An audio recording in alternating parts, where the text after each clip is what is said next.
Hey guys, welcome to my first YouTube video of how to make gold on World of Warcraft. Today I'm going to be showing you how to get the Shadoweave mask recipe, where to farm it, and where to get the materials to craft it using tailoring. So, the Shadoweave mask is actually used for a mount quest, a little Easter egg that Blizzard put into the game, and it sells from anywhere between 5,000 gold to 1,500 gold depending on your realm, and the materials are quite expensive, so I do advise to just spend half an hour farming a little bit per week. I'm going to be showing you where to get each of these in this video.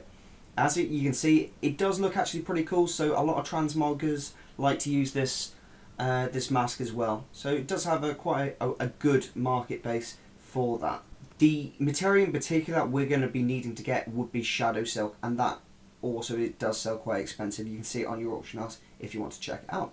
The actual area we're going to be farming today is in Searing Gorge. There's 6 camps, and you basically just fly around and kill the Dark Iron Smiths, and they have the chance to drop the recipe. So I'm going to do that now, and I was actually really lucky because I think it was only about 8 kills and I got it already. So those golems, you don't really need to kill those, but the Dark Iron Smith dwarves, they're the ones that you want to be killing. They're the ones that will drop it. I've farmed this recipe 3 times. Once, I see I got it there. I think it's like my 6th kill. Crazy. And it does sell really well, depending on your realm again. I sold one for 25k, the actual recipe. So it is a nice and easy farm. It just entirely depends. And all you can see here is I'm just flying around the different camps and doing the killing. I've got a macro which is for killing the Dark Iron Smiths. It just targets them and ignores everything else. Because this spawn isn't a hyper spawn and you can't do this for 5 men, it just wouldn't work. What I would suggest is once you've killed all the dwarves, is just kill everything else whilst you're going around. So you still got a chance of getting some random greens. There are some nice little transmog pieces that can sell here. And you can also kill the elementals as well, which do drop obviously good materials that are used for old world crafting, and that is definitely worth farming. Okay, so now we're going to farm the Shadow Silk, which is over at Blackrock Spire. So as you can see, I'm just going to fly through there and run over to the instance. You've got to make sure, guys, that when you go and do this instance, you use a character which has the ability to teleport to one of their class faction areas. So for druids, I believe it's called Dream Grove, or something along those lines. And the reason for that is just gets you in and out the instance really quickly. If you don't have that, then you obviously just have to run out the instance each time, which can be a bit frustrating to say the least. And you need to obviously make sure that you reset the instance each time. Now, I actually brought along some bear tartar just because it makes running through way quicker when you're killing mobs. So I'm just going to eat my bear tartar, and bear tartar just speeds you up every time you get a kill on a mob for like 5 seconds. So we're going to do that. And I'm going to fly through, we're just going to take this first left turning straight through there, and then we're going to jump down here. You can make this jump on any class. You won't die, I assure you of that. Do not worry.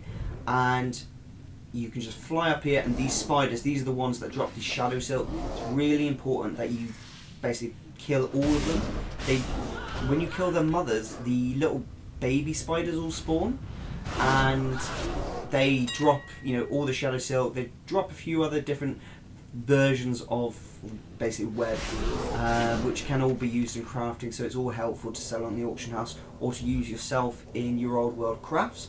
As you probably know, if you're a tailor, they sell really well, and especially at the moment since we're waiting for Battle for Azeroth. I'm sure when Battle for Azeroth is out, it will sell even better then. But especially at the moment. So yeah, whilst you're finished, you can basically teleport out back to your garrison area, which is pretty much what I've done now. I take this opportunity to sell all my stuff I need to sell, disenchant anything I need to disenchant, delete any useless items. They do drop this smouldering egg, which is a little pet, and it sells so badly. Do not bother selling it. It just takes a long time. I sell them about, on my auction house, it's about 2 gold per egg. So it's really just a waste of time posting, to be honest. You want to be selling those high ticket items, really. And with this, you can get all 9 runs done in about half an hour or less, depending on how quick you are at doing it. If you are a tailor and you are planning to, you know, craft this mask, what I would say is, whilst you're in your dream walk area, or if you're a monk in your monk area, just turn all your rune cloth, you get rune cloth from killing each of those mobs, into bolts, and that will save a bit of time in the future of doing that, just keeping the farm as efficient as possible. Anyhow, guys, that is the end of my video. I am a new Twitch streamer, and I would really appreciate it if any of you guys could just go in the description and follow me on Twitch. I do appreciate your time. Thank you very much for watching this video, guys. Have a great day, and this is Erosium, out.